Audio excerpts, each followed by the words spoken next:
Hi there and welcome to episode 107 of the ADHD Adults Podcast. Usually here I clumsily insult my two venerable hosts who make up this triumvirate of podcast. Co-hosts? Did I say coasts? You said coasts, yeah. I've fucked that up already immediately. Brilliant. Usually I'd insult my two venerable cunts who make up this triumvirate of podcast hosts. 7 seconds. Music. You're not going for triumvirate. You're not going to bite Al. Have you Googled it and you realise it's appropriately being used? At least we're people and we run this podcast, today, so it sort of works. But today, we are instead going to drop the usual Thursday plan, and this is largely at the request of many, many listeners, and talk about Monday's Panorama Private Clinics Exposed programme. Listen, there's a fine line between promoting a terrible piece of journalism and protecting our community, but we feel this is the right thing to do. So my two venerable cunts are Alex. Hi. Doing that. I don't like it. Hello. You've just told me you don't like me doing something. Oh my God, Alex. Alex. I'm going to drop that in all the time now. Oh, God. Yep. And Mrs ADHD. Hi. Hello. Okay. No one's reading the script, obviously. Oh God, sorry. No, it's not you. It's not you. It's Dr. Cock. Hello. Hello. Right. A reminder that we do this podcast to show off mainly, but sometimes we accidentally advocate for the ADHD community. We have seen the programme. Well, James has. We've even been involved with discussions with those that made the programme through various channels. But we thought today we'd focus on what we see as the key questions that should be asked if you want to help, and key issues that we think this programme gets wrong. Should we just crack on? Sam, do you want to start? Yeah. So, I mean, there's a lot, isn't there? On the programme, the undercover reporter had a 3.5-hour NHS consultation. And do I say any more than that, or have you covered that later?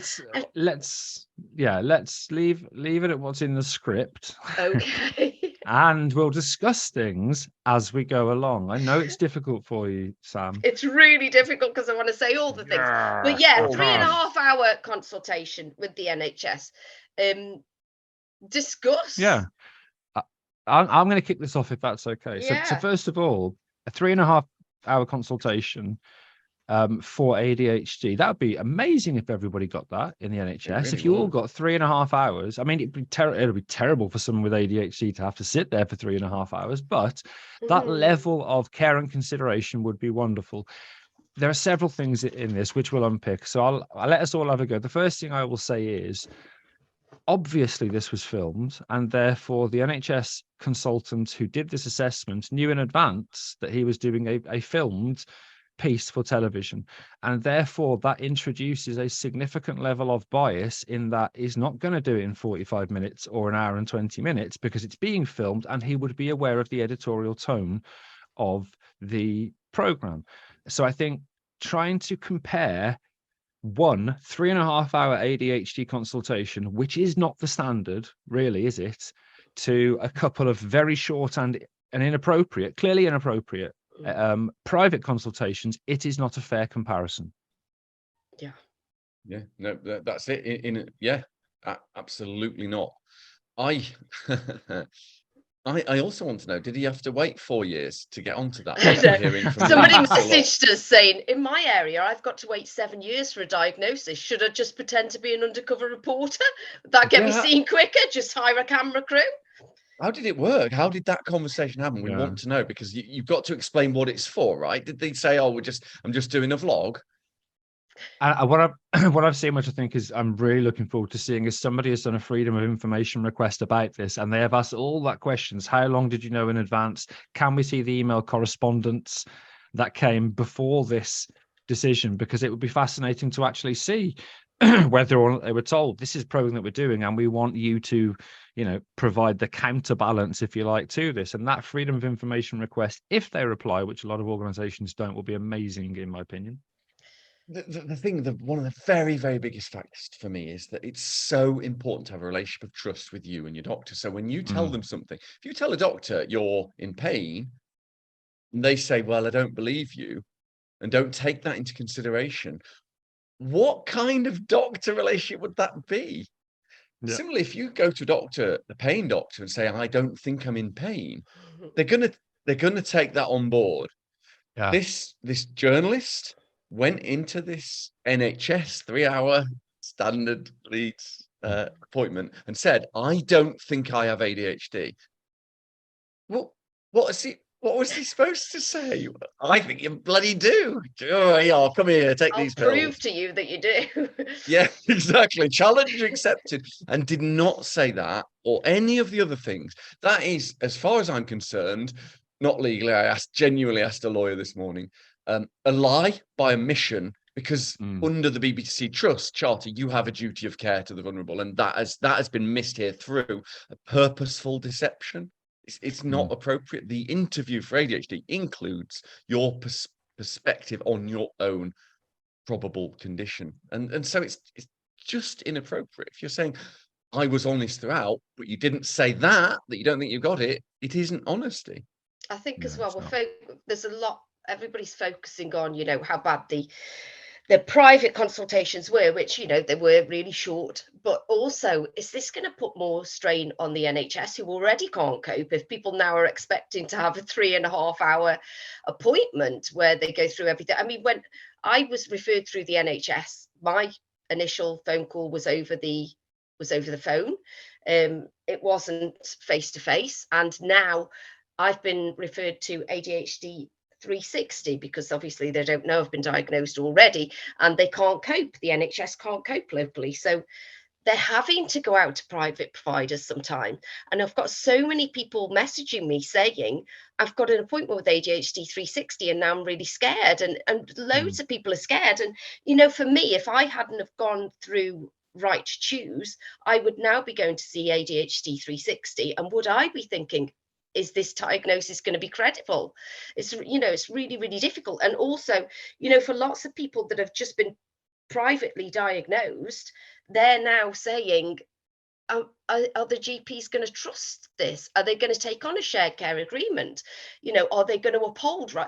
Are they going to refer me through Right to Choose? There's just so many questions that are coming up, and a vulnerable community now are in turmoil and are so upset, and people are questioning their diagnosis. They're questioning whether they should go for diagnosis.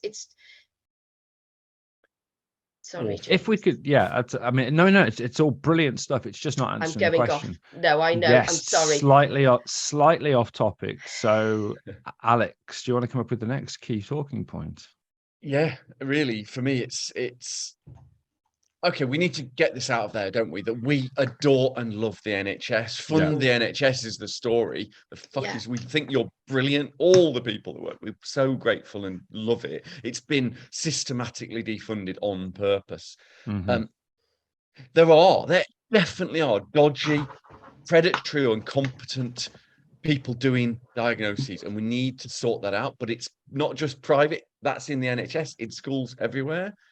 And so we really need a national framework. That's the fucking story, not like this unfair framed as that ADHD somehow is easy to get a diagnosis. If you are going to create that, you've got to deal with the fact that not just private people misdiagnose. How many people, Sam, do you speak to in an hour, let alone a week, that have had a misdiagnosis privately? Or let's just say on the NHS. Yeah, so many people have got in touch and said, but I've tried to go for a diagnosis through the NHS, but I was told that because as a woman, I didn't present with hyperactivity outwardly, and I tried to explain to them that my hyperactivity was inward, and I went, I've listened to all the podcasts, I know all the symptoms, but they wouldn't listen to me, and they just said they had depression and gave me some antidepressants. So that it's fine to just be handed antidepressants apparently, but not something that actually is proven to work better than that. James, sorry. No, it's just that you're answering stuff we've got later on. And whenever you answer, really? You're answering a point that we've got later on. If we could just try and stick to the points in order, both of you. Why can't she do that, James? Why can't she do that? She can, because it just means you won't discuss it later. No, I mean, she can do whatever she wants. Oh, the thing, yeah. So just from personal experience, all three people in this virtual room have been misdiagnosed in the past, haven't we? Yeah, I was put on lithium for depression. I knew it wasn't depression. I mean, I told them that this doesn't feel right. I've got real hope for the future. And something's wrong. Yeah, and I think we could probably argue that lithium is a powerful drug, which is the terminology the BBC is using in describing this. And can you remember what health checks you had before being given lithium, Alex? Yeah, I had a 3.5-hour health check with an ECG. They put me in a sensory deprivation suite, and they fed me peeled fucking grape. Nothing. They combined SSRIs and lithium without any kind of that was just a GP. And all of that's really important. Anecdotally, and when I say anecdote, having hundreds of anecdotes sent to us about women being screened out of the NHS process, about NHS psychiatrists saying, well, it's very trendy at the minute, isn't it? Etc. And again, we're not bashing the NHS. I used to work in the NHS. I'm a fucking lefty, Al. You know that. I'm far more to the left than you are. And I before I left to work for an independent healthcare provider, would never have done that unless I knew, as I do, that they weren't about the money. They were about helping people with ADHD. I love the NHS. I hold it dearly. I would march in London, to protect it. I don't know why I said London. But it's where they tend to go. Well, it's where they tend to march, because nobody notices a march in fucking Bilston, do they?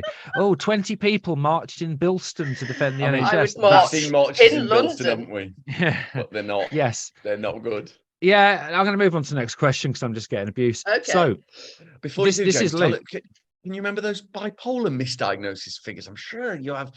Oh, it's So for bipolar, and this comes from Bipolar UK. The average bipolar patient takes 9.5 years to get diagnosed in the UK, and is misdiagnosed 3.5 times, and that's all NHS, because very few people go to private services for a bipolar diagnosis. You go to your GP, you get referred. That just gives you an indication of the fact that misdiagnoses happen everywhere. It's you're not representing the truth of our combined healthcare system if you just say NHS good, private bad. It's just not. It's more nuanced. I think that's the thing, isn't it? It's balance. I don't think there was balance. No, and there's a nasty undercurrent of diminishing us because there's a culture war going on. It fucks me off. I've done a swear, not like James.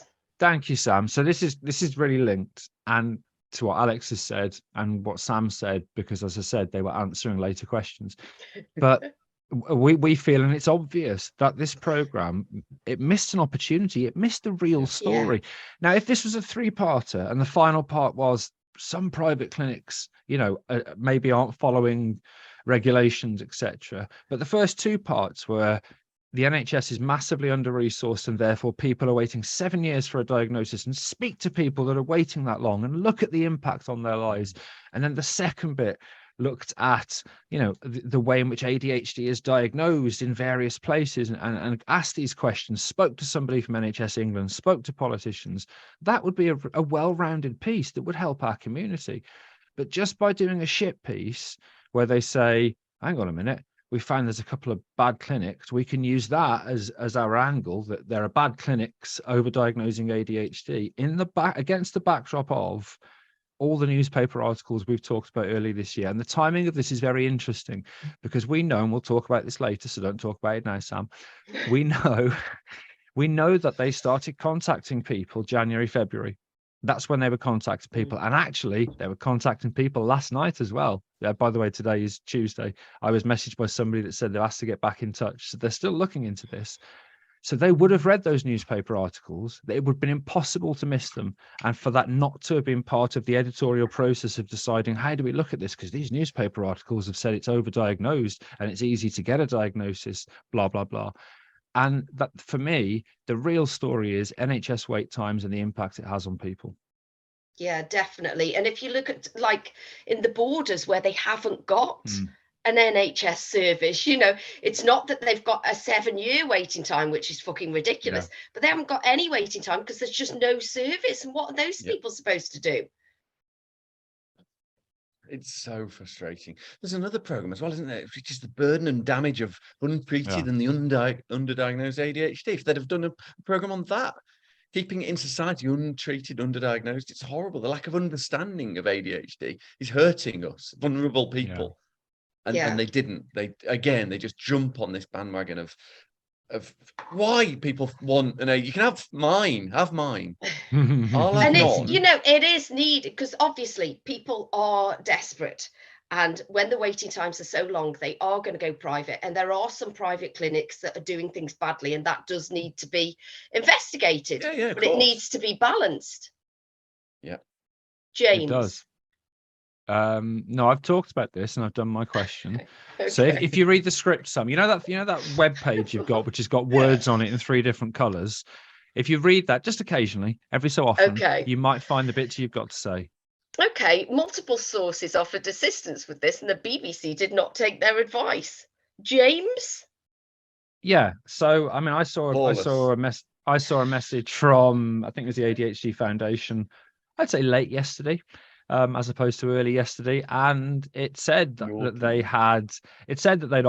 they'd got in touch. I think ADHD UK may have offered assistance and got in touch. I know other organisations, very viscerally know that other organisations got in touch to help and try and provide an accurate portrayal of what the situation is for people with ADHD, where the NHS is, and the way in which independent healthcare providers support the NHS. And the BBC just did not listen. Don't give a shit, do they? Of course not, because if you've got right from the start an editorial angle, and it's not let's look at ADHD, what are the questions? It's let's look at private clinics and expose them.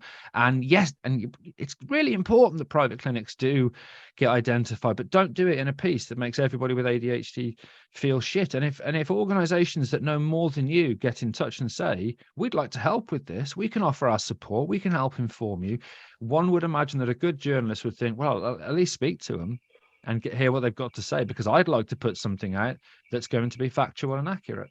And actually, this is quite timely, isn't it? Because he had trauma. He disclosed that he had trauma, didn't he? Which can present as ADHD.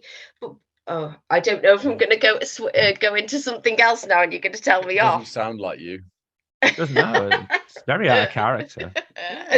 I was just going to say, presumably they filled out like assessment forms beforehand that would so the journalist has said on record that I did not lie in any questions I was asked, and that he filled out the forms accurately, and that does speak to that trauma can present with similar symptoms to ADHD.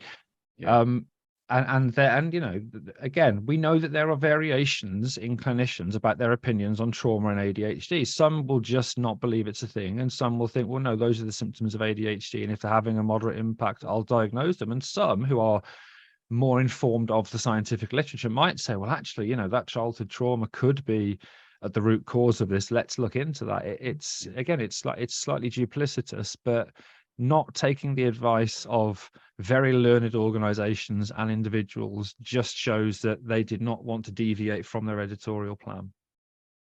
Right from the start. It's blooming depressing. It is. Alex? I think we should take a break. What do you reckon? Okay. Can do. Alex, hi. Aight. What's up? Hello, Governor. Welcome back to episode 107 of the ADHD Adults Podcast, double extra special. Alex, Thursday. sorry, can I interrupt? I think it's really important. I think you already have. I have, yeah. It's really important. I know we're talking about a very serious subject, but you got a certificate yesterday, didn't you? I did, yes. Yeah. Thank you. Yeah, and just to show you printed people, it out, have you? I have printed it out. Yes. So if you can't see that or you're hard of vision, it says certificate of being a, and then my eyes aren't great, so I can't read that. It says being a cunt. It says being a cunt. The following award is given to Alex Connor. The certificate is given to Alex Connor for his achievement of looking like a cunt. And I think actually, Alex, we should, Sam, I think we should applaud that. I think that's a wonderful, wonderful thing. Well done, Alex. Thanks. Well done, Al. Thanks. I mean, to be honest, I've got about 10 of them already from different.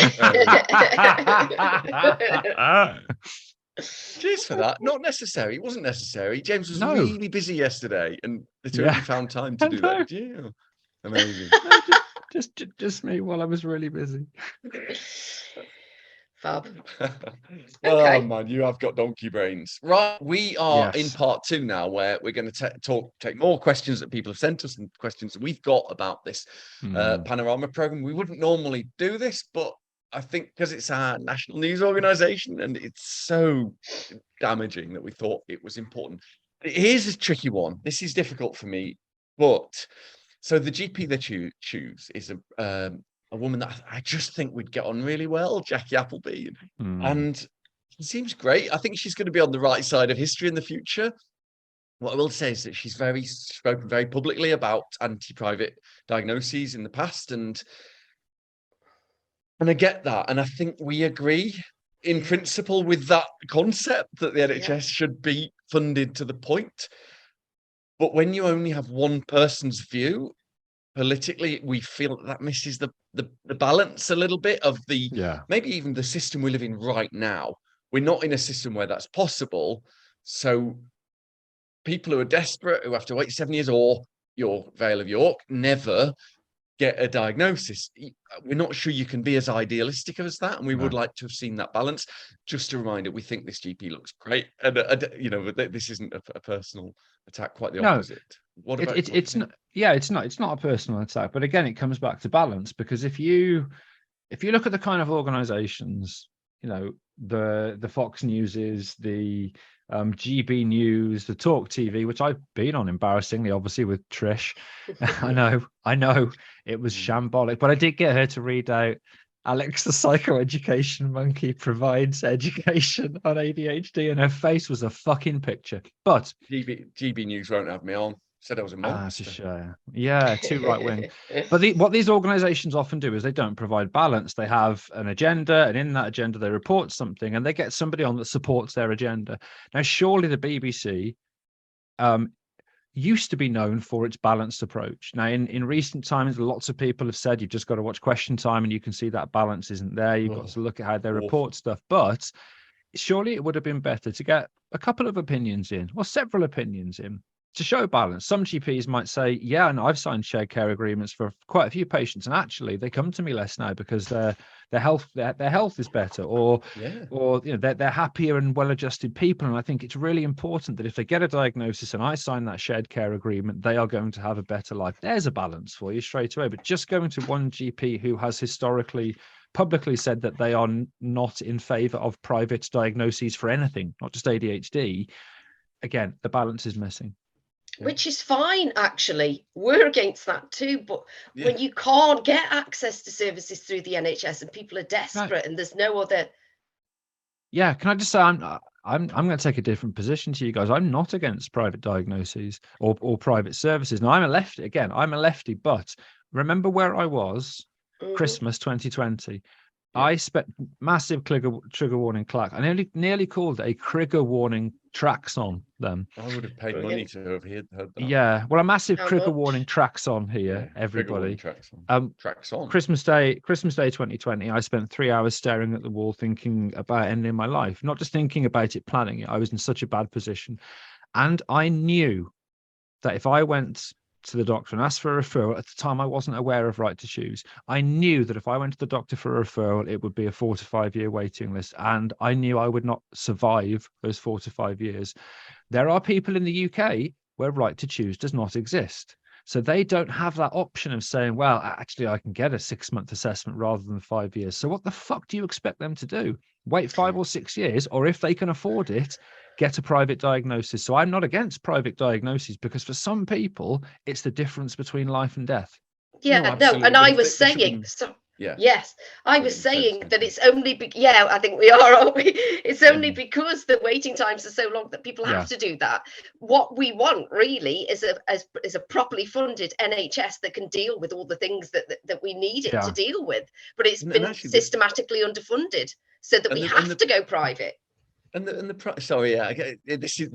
classic ADHD thing. It's all right for people to see that, isn't it? That I get excited and interrupt. Do apologise. Private psychiatric healthcare, mental health care, shouldn't be for acute things. It's got a fantastic place in society, I think. Private psychiatric care, if you need extra support that isn't fundable on the NHS, bespoke things or things that are more maybe not medically acute. I get that, but not for saving people's lives in the short term.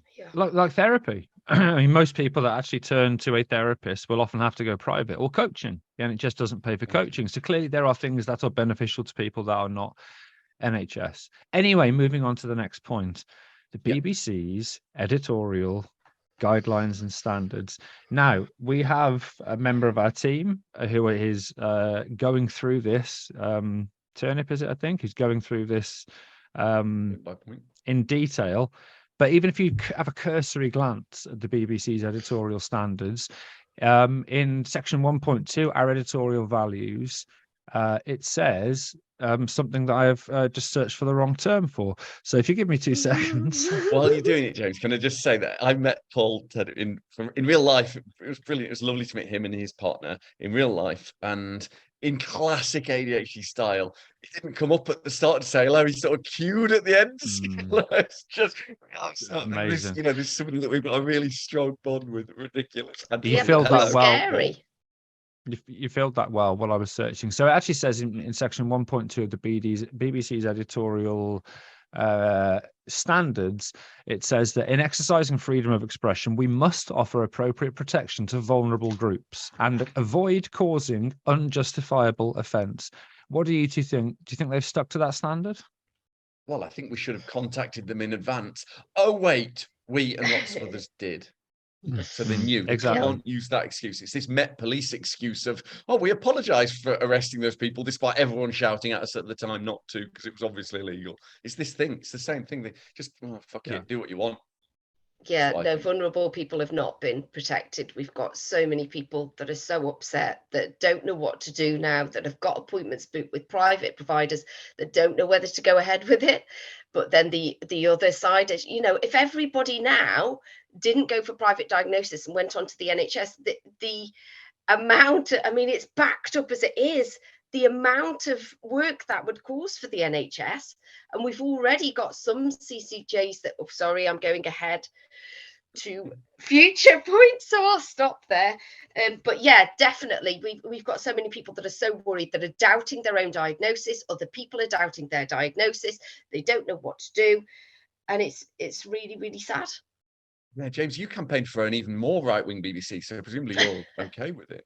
Obviously, yeah, no, completely okay with this. But this is really important. Again, it's a simple thing, but if you set yourself up with standards and don't meet them, then there you go. Sam. Assessments in less than 6 minutes are not always appropriate. No, six minutes would definitely. 6 minutes would definitely not be appropriate, Sam. But if you read out it would for Sam, James, it'd be absolutely fine. Exactly. I'm sorry. I should have written. Oh my God, I'm sorry. We're very tired. Assessments in less than 60 minutes are not always appropriate discourse. Yeah. I'll start with this one. So go on. You can't do the whole process in 60 minutes. Clearly, you can't, because what a psychiatrist has to do, or other qualified diagnoser has to do, is they have to read the forms you filled in. They then have to use that information to fill in whichever diagnostic form they use, whether it's the DIVA or the Collins, etc. And they then have to kind of make an opinion if you have the sufficient symptoms and the impact it's having on your life.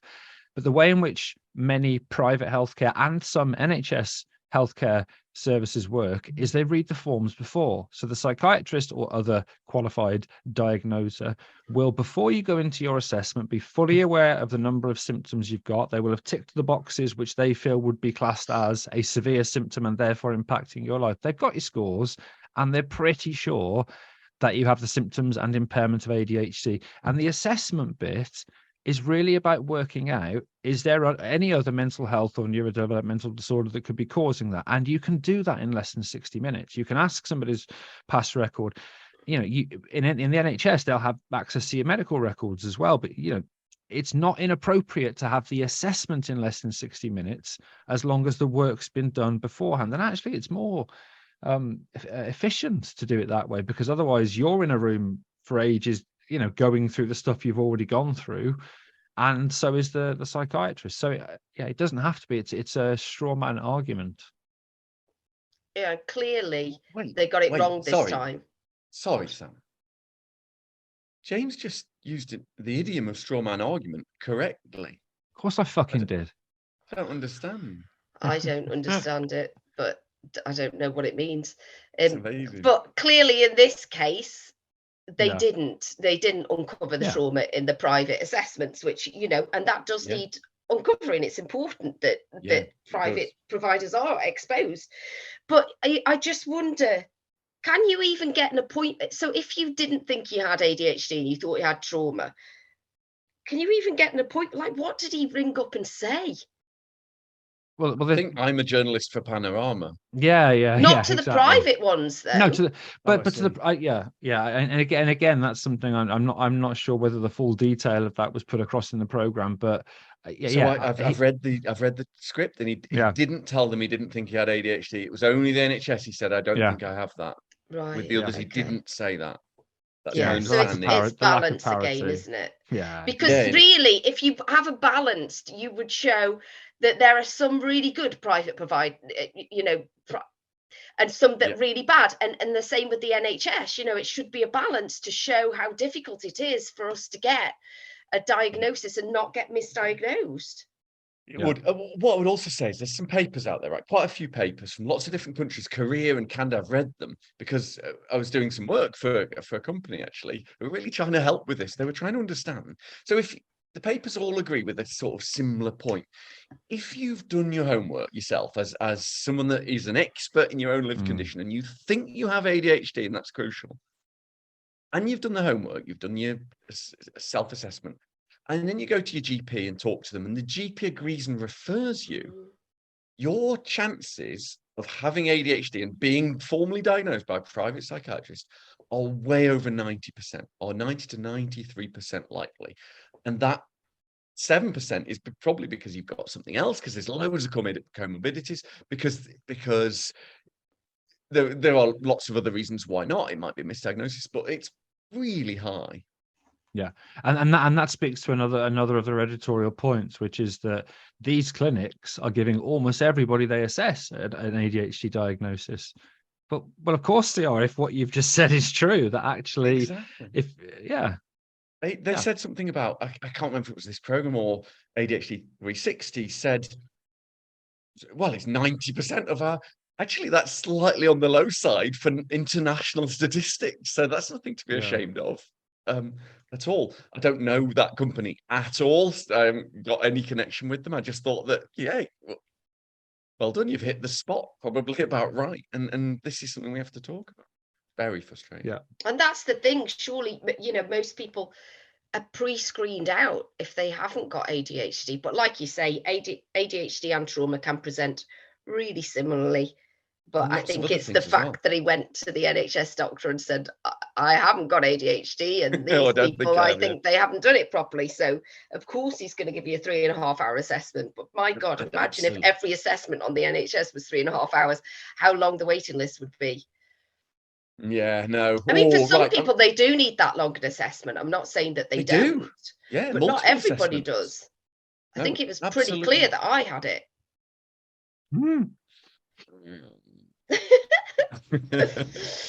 And not just that, a whole host of things. Yes. Misdiagnosed though for many years with anxiety and depression. Alex, go on. I'm going to say okay again in a really demonstrative way. Go on. Right, moving on to the next thing we wanted to talk about was this idea of feelings of fraudulence and imposter syndrome. And it follows on from protecting the vulnerable in the editorial guidelines. We're hearing anecdotally, I think a lot of us feel it ourselves. If you've had a diagnosis from anything other than a 3-hour NHS head of department, who incidentally has made some really wonderful statements about supporting ADHD. A lot of these people are absolutely on the right side of good, and yet without balance, and with this is accidentally really, maybe on purpose, destroyed some people's feelings of credibility. So we've had one quote, haven't we, James, of one of hundreds, which is one of them. My parents told me last night, you see, you don't have ADHD. Mm. And those feelings of self-loathing, self-hatred, self-doubt, most people we know think that they're just shit at being a person. Yeah. And the ADHD label, if you want to call it a label, allows us to delabel lots of other areas, allows us to feel maybe there's a reason for these things, that we can't do seemingly simple things. And to take that away from thousands of people, if not hundreds of thousands, that really smart. And again, this is why you would imagine that right from the start of this process, you would want to get somebody with ADHD involved. And listen, I work with the BBC on several areas, and the reason they've asked me to do this is because they've said, we want to make sure we're doing this right. We want some guidance on whether our editorial line or our script writing is appropriate. And that's right. You should get somebody in. If you were doing a program on any disability, you would want to have advice from an organization or an individual that had that lived experience of disability. You could say, if you say that, you're going to really upset people. And I don't think they had that by this point. It doesn't appear so, does it? I don't think so. Sam, really you okay makes to talk about this? Yeah, it just really makes me sad. Sorry. Makes me angry. Because Can you at least do the funny cry? You're a monster. I do want that. I was crying my eyes out last night because of things I'd forgotten to do and was hating myself for it. Yeah. And I don't doubt that I've got ADHD and I still hate myself. Nobody does. Yeah. So and we hate you as well. Yeah. But not for that. It's for the other stuff. Yeah. So those people that now have imposter syndrome and don't think they have ADHD, how much do they hate themselves for all the things that they're doing wrong, and they think, well, there's nothing wrong with me. I'm just lazy. I'm just whatever, and it's irresponsible. It's really that's a fucking brilliant word. It's negligent. It's irresponsible, and actually, it's almost virulent. It's like they knew because we told them. Yeah. It is irresponsible. Sorry about that. No, it's okay. Sam, this is why you're on the podcast, because you humanize two monsters. And actually, and this is why we've agreed finally to give Sam a proper microphone instead of the early learning centre one that we bought her. Now we're pretty sure she'll stay on the podcast. You'll get a proper microphone, Sam. Thank you so much. I still haven't learned how to use this mic, so I'm not sure if I should have an upgrade. Of course, but that really upsets me. It's and that's the thing. The program itself, whatever, but it's the people that are getting in contact with us, and that it's shaking them to their core because they're doubting. Their fucking droves as well. Yeah. Anyway. GPs give out powerful medications without any real checks. Let's discuss. I mean, wow. You've already mentioned lithium, Alex. Yeah. And it's a good point. And, so many of our listeners were just given antidepressants. We have been all the way through our lives because we've been treated with anxiety and depression when, although they are comorbid, personally, I think I was misdiagnosed all my life because I now no longer have to take those medications now that I'm treated for ADHD. So it just seems odd that one medication that's really proven to work really well for ADHD is completely demonized, but others are not. James. Yeah. It's important to say that it is inappropriate for any ADHD clinic to not do appropriate checks when it comes to giving out stimulants, because if you don't check whether they have a history of cardiovascular disease, get their blood pressure reading, do an ECG if necessary, that is absolutely the word I've completely forgotten that begins with M, malpractice, in my opinion. But again, it's about the lack of comparison. It's not like these things never happen in the NHS. I never had an ECG on the NHS. Never. Yeah. In 7 years, or 10 years, something like that. Oh, God knows. Not one. Not once. Didn't even ask. Just there you go. Yeah. And there's that lack of balance again. And we've already talked about, I mean, I can't, the number of antidepressants I've been on, the number of anxiolytics or anti-anxiety medications I've been on, which absolutely had massive side effects to the point where I either had to stop taking them after 3 or 4 days or had to endure those side effects because I thought I can't obviously I can't cope without this if I have depression, and I didn't. then part of the issue here is that my battery's about to run out, and I've got to plug in. Yeah, part of the issue here. Apologies for that. Again, is James. Yeah, I'm sure we've got a tech guy, haven't we? Part of the issue here is that, again, it's that lack of duality. You can't just set duality, Alex. Fuck off. Balance. No. You can't just levy this at private clinics, because it does happen in the NHS. We know it happens in the NHS, and that's not bashing the NHS. It's bashing the lack of balance in this particular piece of journalism. I want to come to this. A lot of people said, well, you could lie and get a diagnosis of ADHD. I'm thinking, I reckon I could get arthroscopic knee surgery if I wanted to, if I really went for it, or any diagnosis of a psychiatric disorder. So I was thinking, why would you? Yeah. What is this thing of a label, which, as we all know, is you're treated a bit like shit if you tell people you're ADHD. But the other thing then is presumably to get some really weak speed. And I was talking to a psychiatrist, an addiction psychiatrist, yesterday, who told me that the estimate of the street value, if you want to be a drug dealer, a criminal drug dealer, of the high dose of lisdexamphetamine, which is probably the 70 milligrams, is about £100, and it costs about £100 privately a month. So I'm not Rachel Riley, stroke Carol Vorderman, phrase I've never said before in my life, is a profit of zero, and now you're a criminal for selling some really weak speed. Is that it? Is that the reason? I mean, I'm on 70 milligrams, and Jesus, if people were taking that to get off the head, exactly, Jesus, and I'm like a mouse. In many ways. Anyway, on that bombshell, we'll take a break, and we'll be back in part 3 to finish off talking about this awful program. See you in a bit. Bye. Sweet. Trumpet. Welcome back to part 3. That was amazing. It was, wasn't it? I'm sorry. It was really good. It's quite no, carry on, please. Welcome back to part 3 of the ADHD Adults Podcast, where we're discussing that program. James? Jesus. Okay. Right. So we've got the last few points, and then we're going to give some advice on what we think you could or should do for yourself and for the community. The first point is that one of the providers that they named in the program as having poor standards, doing short assessments, blah, blah, blah, has NHS contracts. One of those providers is one of the qualified providers you can use for Right to Choose. And they actually have the NHS contract for our area, because Mrs ADHD has had a letter recently, because they haven't taken her off the local waiting list, from this organisation saying that they want to now start the process. Yeah, I said this in part 1 earlier. Yeah, I explicitly named it in part 1, but neither of you were listening. I could see you were writing. I think that was probably the point where I was just thinking, for fuck's sake, we're going to talk about this later. Why is she talking about this now? Yeah, sorry about that. Okay, so you mentioned it. So ADHD 360 has the contract for Sandwell and probably West Birmingham, I guess. And what we've heard is that other people, for where they have a contract, are cancelling their appointments, because obviously they've watched this and gone, oh God, I don't want them to do my assessment. Now, clearly, not every assessment that organisation does is bad.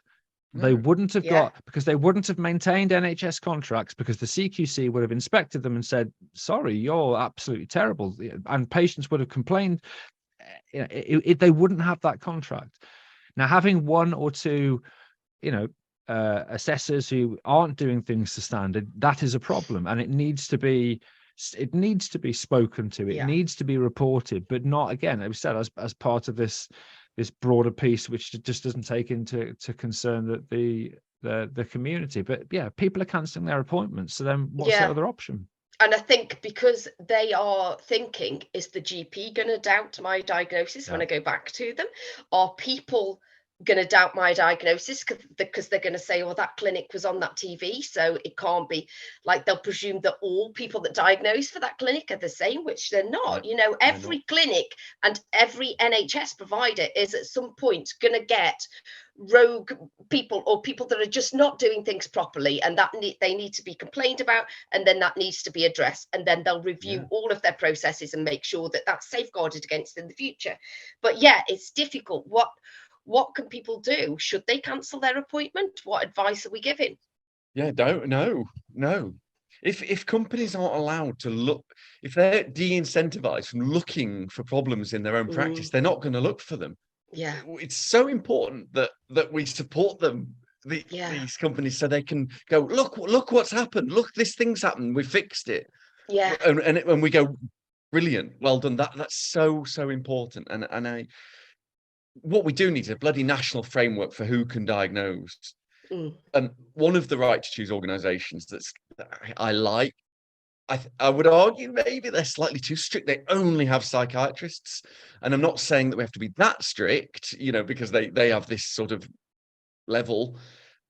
I think there are non-psychiatrists that can diagnose, but I think maybe we need a national framework for the level of experience they have. I think it needs to, if it's going to be a nurse practitioner, for example, they've got to have a really strong experience in the mental health field, because there's some fantastic people out there, but you can't have 2 weeks training or whatever. So we need that, and it's not fair otherwise. But no, of course they shouldn't be cancelling. Yeah, do not cancel your appointment. Do not doubt that you have ADHD. Do not doubt your diagnosis. You are valid. Everything that you thought before is still true. And I understand that we've always got imposter syndrome, and this doesn't help that. It feeds into it. But get involved with the community, feel supported by one another, build each other up, believe each other. Alex? We do none of those things to each other within this group, do we? No, we love to do the opposite, actually. We do. I have never been so supported as I am outside of the podcast by you two. That's the truth. I know. Yeah, you know that, really. No, we're horrible to each other. Yeah. For shits and giggles. Yes. Right then. So I have not done my homework for this next question, but I have. Really, that's fine. We know. We've had lots of messages about this, so yeah. Oh, not about me not doing my homework. Not about you. Of course. No. Oh, sorry. Oh my God, no. When we were answering that question, we weren't saying that we know your shit. We were saying that we know. I mean, we do about this question, but also coincidentally, just entirely. Yeah, it's coincidence. We do think that. Yeah. So this is about the way the program approached patients and vulnerable people with an agenda. My opinion we've had lots. Sorry. I was going to do a shit joke that I don't know. Oh, Go on, Sam. We've had lots of people contacted about this because they were contacted by the programme, and lots of them weren't included because they had positive experiences, and that's not what the programme were looking for. But generally, if people commented, I don't know, a negative comment on a post about their experience, they were then, got in contact with James.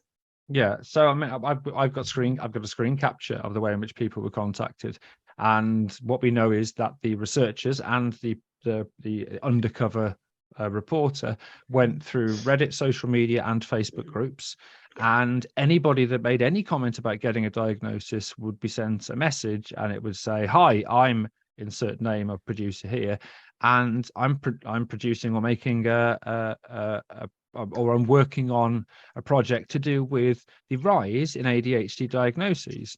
Would you be interested in sharing your story?" Now, straight away, that is a disingenuous and false narrative to give to somebody. And then, as Mrs ADHD alluded, people then got back saying, "Yeah, it was brilliant. Actually, they were really good. I got my diagnosis. I'm now in titration." They were then not taken forward to the program, so they didn't go to people, which would have been bad enough. Identifying those, through social media. Again, we are a vulnerable community. If you're trawling through social media and contacting people, even just the ones that said, "Oh, I didn't get diagnosed," or my diagnostic assessment was short, and you then contact them saying, "We're doing a program," again, it's not appropriate for a vulnerable group, but particularly to use that approach of not saying that's what we're doing and then just ignore all the people that said it was brilliant is appalling. You get exactly what you look for. It's like being surprised that the shape of a puddle is exactly the same as the hole that the water's in. Yeah, it's unbelievable. If you're an NHS psychologist, clinical psychiatrist, and you're an expert in prescribing, maybe you've got caring responsibilities at home, you could do part-time work online so you can do your caring or whatever. and support these right to choose companies or private companies, Yeah. that diagnosis is fucking the same. And so Yeah. people were contacted who've got these fantastic diagnoses from ADHD 360, I imagine, or any other, and they just were absolutely ignored if they were spoken to, and that feels just wrong. It Really, does. really wrong. And I think as well, it's looking at them post airing as well. You know, they're so defensive. There's no admission that they've done damage in the midst of overwhelming condemnation, and everybody's up in arms about this. And you know, they're not apologizing for it. They're defending it. Yeah. What Absolutely. do you think to that? Again, it shows that, and listen, we know what happened in the past. In 2010, the BBC Trust had to issue a correction and an apology for a similar piece on Panorama where children's ADHD diagnoses were questioned. And I think basically they will defend their position until it becomes undefendable. They learned nothing from that. No. They had to put out an apology. No, because let's be honest, this is going to be so popular. And this is one of the things that I was saying to James about, I don't know, should we say anything about this program? Because I don't want to push people towards it. I don't want to, you know, I don't want people to see it. I don't want them to be, because we're making it more popular by talking about it. And it's always that kind of toss up of, you know, what should we do? You know, I'm dreading phoning my mum and dad, even though we get on brilliantly, just in case. I think they are really clever people, so it'll be fine. Yeah. Just that little, that's a really small example of a relationship effect. I just don't want to have the conversation. And work as well, you know, I've been opening up more at work and being proud of myself about that. And now I'm thinking, what are those people thinking? Have they watched it? And my brother Matt texted me yesterday. I'm naming him Matt, and he texted, "Oh, poor you should have chosen one of the other ones." Because he's an absolute monster, and it did make me laugh out loud. Right, I'm going to move things on because we're coming towards the end. I don't think we need to really talk about this one, but I'm just going to say the timing of this was awful. To release it on the first day of Mental Health Awareness Week was, at best, shockingly unaware of, you know, the weeks in which there are specific health conditions that get talked about. But and at worst, it was timed deliberately. But either way, I think that's fucking disgusting. Alex, last point. They've literally unmasked Pudsey today on the Children in Need campaign on the BBC. Unmasked for mental health awareness. They've released that today, the BBC. To look after people's mental health by unmasking Pudsey, because it's... I'd seen. I mean, for fuck's sake. And they've got this campaign, Sam, for children in need, supporting mental health by unmasking Pudsey the bear, because he got a mask. Although I thought he had a physical disability, but apparently not. And the crassness of it. This is premeditated. They knew all along what this was going to do. Yeah. James had a little laugh then. I'm desperate. Because at the end of my bit, I said, we're not going to really talk about this, but I'll mention it. And then I said, Alex, last question. And you started talking about the timing.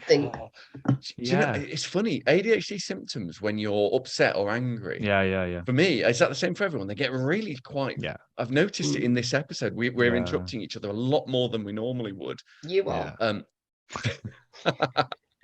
Yeah. I don't normally give a shit about anything, do I? Sorry, James. I've done a thing. Oh man. I can take this if you want, because again, I just want to say before you do that the consultant in this program, the lead consultant, it's been a real force for good in supporting ADHD people, and so we're not criticizing him as a person. There's no ad hominem attacks here, even on that. No, there aren't. But again, you would imagine that if you were going to do a program on ADHD, you would want at least like a nationally recognized consultant with 20 years of experience of working in ADHD. And this consultant, who is a qualified and experienced psychiatrist, has spent most of their career working in forensic psychiatry before moving into learning difficulties, and then much more recently moving into ADHD. That doesn't mean that they can't diagnose people with ADHD. But again, that editorial angle of just finding someone that is going to say what you want them to say, instead of maybe just going for, and I don't know if they did go for the kind of the top leading NHS ADHD psychiatrist they may have, and they may have been told to get fucked. I don't know. And the other thing I think that's really interesting is that the area in which this consultant works, and I'm going to ask you guys to clarify this because I'll probably get it wrong, but I'm pretty sure that that area has recently stopped referring adults for ADHD and ASD assessments. Is that correct? Leeds and York, I think it is. Yeah, it's York's CCG, isn't it? I think the Vale of York has. Is Leeds in that? When we spoke to people last year, last week in Leeds, they were talking about between 2 and 6 year waiting lists. Yeah, but they may have been referred already. Yeah, maybe. Yeah, it's certainly not. I don't know. Is this documentary 6 years in the planning? Okay. Must have been for him to get an appointment with an NHS doctor. Yeah, exactly. Sam, do you want to finish up by helping tell people what they can do to help themselves in the community? Yeah. As I said before, support one another, talk to one another. We've got an online community on Discord where you can support one another.